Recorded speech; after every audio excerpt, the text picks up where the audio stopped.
é a televisão Itararé, com a mesa redonda, cujo tema é Direito Eleitoral e Exercício da Cidadania. Nós teremos agora a exposição do ex-juiz do Tribunal Regional Eleitoral da Paraíba, Dr. Breno Vanderlei, falando sobre a participação da mulher na política.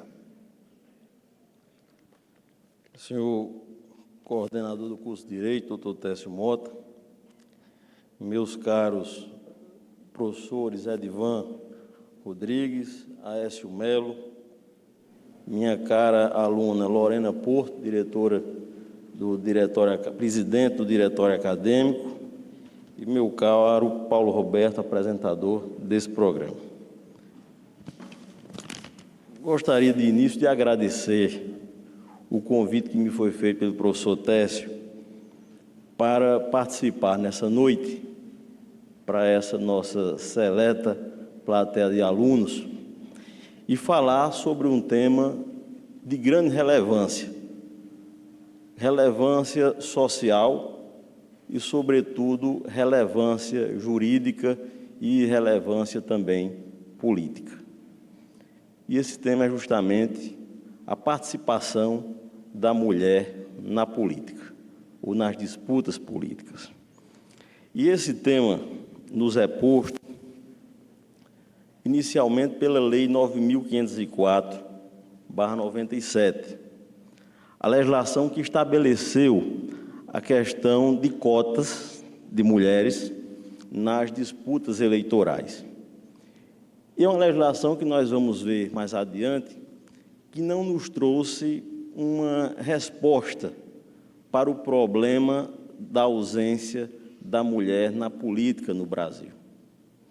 Mas antes de iniciar o tema e falar a respeito exatamente daquilo que nos importa no contexto atual, eu gostaria de iniciar fazendo aqui um histórico breve acerca dos 104 anos de luta, 140 anos de luta da mulher para alcançar os direitos políticos. E essa luta existe justamente a partir de 1928, quando foi eleita no Brasil, e mais especificamente no nosso vizinho estado do Rio Grande do Norte, a primeira mulher prefeita, não apenas prefeita no Brasil, mas a primeira prefeita de toda a América Latina. Em 1928, foi eleita na cidade de Lages, Rio Grande do Norte, a senhora Alzira Soriano. E o fato causou para a época estranheza e muita repercussão. Nunca no Brasil se ouviu falar, ou nunca no Brasil ainda tinha se pensado que uma mulher pudesse exercer um cargo público, principalmente um cargo da importância de um prefeito de um município. E a notícia foi publicada, inclusive, no New York Times, dos Estados Unidos. Mas Alzira Soriano, que era filha de um coronel do Rio Grande do Norte, só governou durante um ano a cidade de Lages. E foi, por força do governo de Getúlio Vargas, acabou perdendo seu mandato e se afastou por alguns anos da política, retornando em outras oportunidades naquele município, no cargo de vereadora, onde exerceu a presidência da Câmara de Vereadores por 3 oportunidades. Então, esse é o histórico dessa primeira mulher, viúva, mãe de 2 filhos, e que, em 1928, vence eleições municipais, em algo que era praticamente impossível ou improvável para os padrões da época. Depois nós tivemos, em 1932, quando as mulheres ganharam ou conquistaram o direito ao voto, em 1932. No entanto, esse voto só seria possível se houvesse uma outorga, ou de seus pais ou do seu marido. Sem a permissão do pai ou do marido, a mulher, embora tivesse o direito de votar, não poderia exercer o voto. Em 1946, a Constituição da República Federativa do Brasil definiu que o voto para as mulheres era obrigatório, mas somente para aquelas mulheres que exerciam atividade remunerada, ou seja, as mulheres que tivessem algum emprego. Essas teriam direito ao voto. As demais, que cuidassem de casa, que cuidassem do seu lar, não poderiam votar. Em 1965, o Código Eleitoral brasileiro passou a igualar o direito ao voto de homens e mulheres. E, somente a partir daí, as mulheres tiveram efetivamente o direito ao voto, em 1965. Então, nós percebemos aí um grande período dentro de nossa história, da história do Brasil, e que percorre a história da democracia, de uma luta incessante, efusiva e forte, uma luta de resistência por parte das mulheres para alcançar a igualdade ao direito de representação. E tivemos somente em 1934 a eleição da primeira mulher ao cargo de deputado federal. E essa escolha recaiu sobre a médica paulista chamada Carlota Queiroz. Era uma médica do estado de São Paulo e conseguiu eleger-se deputada federal, em 1934. Daí, somente em 1979, veja, de 1934, só em 1979, é que o Brasil elegeu a sua primeira senadora. A primeira mulher que entra no Congresso Nacional para assumir um cargo de senadora da República foi Eunice Michelet, pelo estado de Amazonas. E o seu mandato durou de 1979 até 1987. Antes de Eunice Michelet, somente a princesa Isabel teve assento no Senado da República. E isso aconteceu porque, como era a herdeira do trono, pela legislação da época, ela tinha uma cadeira natural no Senado Federal. Então, fora a princesa Isabel, a primeira mulher a sentar como senadora foi Eunice Michelet, pelo estado do Amazonas. Em 1994, nós tivemos a eleição da primeira mulher governadora de estado. Veja, de 87, pulamos para 1994. E Rosiane Sarney foi eleita governadora do estado do Maranhão e repetiu esse feito por 4 vezes. 4 vezes governadora, e me parece que agora, atualmente, novamente é candidata a governadora do estado do Maranhão. Se eleita, acredito que será o seu 5º mandato. Em 2011, finalmente, tivemos a eleição da primeira mulher ao cargo de presidente do Brasil, Dilma Rousseff, que teve 2 mandatos seguidos como presidente da República. E daí nós podemos perceber, em várias dessas passagens, que as mulheres demoram um pouco a assumir, ou demoram muito a assumir cargo público. Mas quando assumem, também demora um pouco a sair. Isso é bom, isso é importante para a democracia.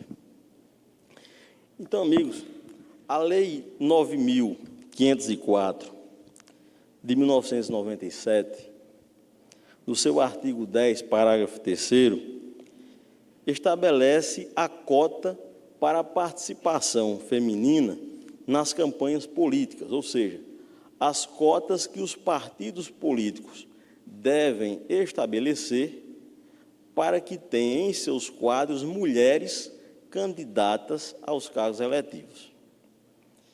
E a legislação, no seu artigo 10, parágrafo 3, diz o seguinte: o número de vagas resultante das regras previstas nesse artigo, cada partido ou coligação preencherá o mínimo de 30% e o máximo de 70% para candidaturas de cada sexo. Ou seja, cada partido político deverá ter em seus quadros pelo menos 30% preenchido por mulheres candidatas aos cargos eletivos. No entanto, a lei das cotas não ajuda e não tem ajudado de forma alguma na eleição dessas mulheres. Apesar de haver aí um avanço, onde se busca a participação mais efetiva da mulher nos pleitos eleitorais, nós não conseguimos enxergar na legislação algo que possa ajudar essas mulheres a se eleger. Muito pelo contrário. Dos 513 deputados federais que nós temos, eleitos em 2014, somente 51 são mulheres. De 513, nós temos apenas 51 deputadas federais. No Senado da República, nós temos apenas 5. De 81 vagas, apenas 5 mulheres são senadoras da República. Então, percebemos que os índices ainda são muito pequenos com relação à assunção da mulher à vida pública. De acordo com dados do Tribunal Superior Eleitoral, e esses dados são importantes, em 2016, em todo o país, 14.417 mulheres tiveram 0 votos. Entendam, em todos os estados da federação, nas eleições de 2014, 14.417 mulheres não foram votadas, tiveram 0 votos. Isso significa o quê? Que essas mulheres não foram candidatas para valer, que elas não estavam na disputa efetivamente porque traziam consigo uma bandeira ou uma luta, mas que elas foram levadas aos partidos políticos, pelos chefes dos partidos políticos, apenas para cumprir a regra de 30% das vagas das candidaturas que deveriam ser preenchidas por mulheres. Então, nós estamos, meus amigos e minhas amigas, diante aqui de uma fraude eleitoral. Ou seja, a legislação, por si só, não é capaz de fazer valer o direito da mulher. Eu tive, inclusive, no Tribunal Regional Eleitoral, a oportunidade de vivenciar essa experiência que essas mulheres tiveram e de perceber isso com relação à questão das prestações de contas nas eleições. Os partidos políticos não davam suporte jurídico às mulheres que eram candidatas por eles. Grande parte dos números de candidatos que não tiveram suas contas prestadas junto ao Tribunal Regional Eleitoral da Paraíba era justamente de candidaturas de mulheres. Sequer elas eram informadas da necessidade de prestar contas de suas campanhas. E os partidos não apresentavam para elas advogados ou assistência jurídica, deixando que elas se tornassem, portanto, inelegíveis durante o mandato, uma vez que não apresentaram suas contas junto ao Tribunal Regional Eleitoral. Isso se deve a quê? Ou seja, os partidos não levam a sério a legislação, apenas querem fazer cumprir tabela dentro daquilo que a lei diz, para que suas chapas ou seus candidatos mais importantes sejam homologados. Ou Ou seja, em outras palavras, nossos partidos políticos servem apenas como mero instrumento de registro de candidaturas. E muitas mulheres que nem sequer sabiam que tinham sido candidatas. Isso é o mais estranho de tudo.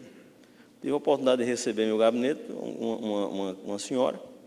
Não é porque me disseram que eu tinha que prestar contas da campanha, eu não fui candidata, não. A senhora foi candidata, sim, está aqui. A senhora foi candidata a determinado cargo. Eu não estava sabendo, não. Eu disse, então o partido usou aquela senhora de pouca instrução, filiou, candidatou e sequer comunicou que ela era candidata a um cargo eletivo.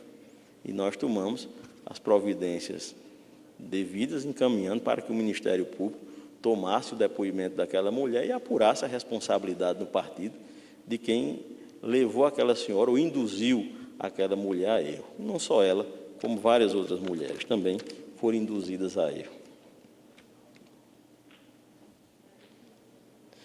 A lei, portanto, propiciou um aumento no número de candidaturas femininas, mas não foi eficaz no sentido de concretizar a eleição delas.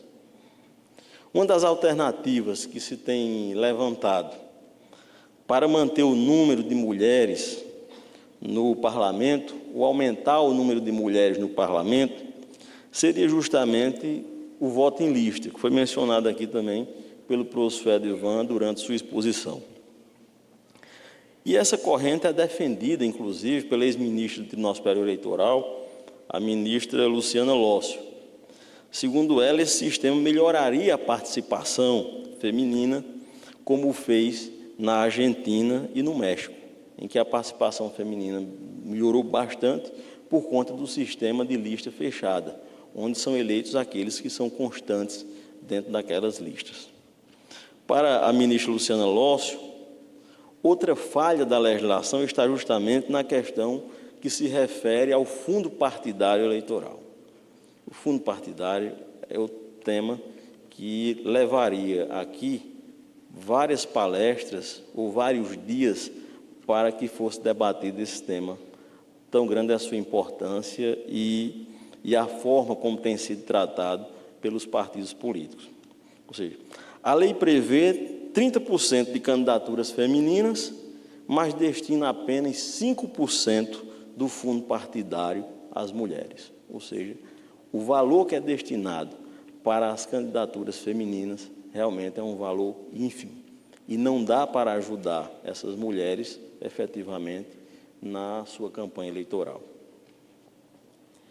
Existe, apesar disso, uma ação direta de inconstitucionalidade que tramita no Supremo Tribunal Federal e que pede justamente a revisão desses percentuais para que melhorasse, portanto, a participação da mulher na política.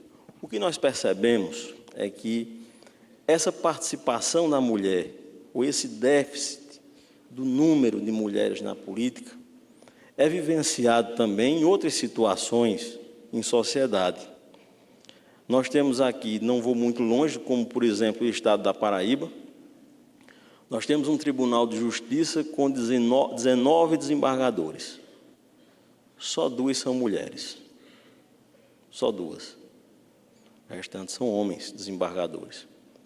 Nós tivemos, em 2016 e 2017, a primeira mulher a presidir o Tribunal Regional Eleitoral da Paraíba, que foi a desembargadora Maria das Graças Moraes Guedes. Em mais de 50 anos de Tribunal Regional Eleitoral, somente agora uma mulher teve a honra de presidir esse tribunal.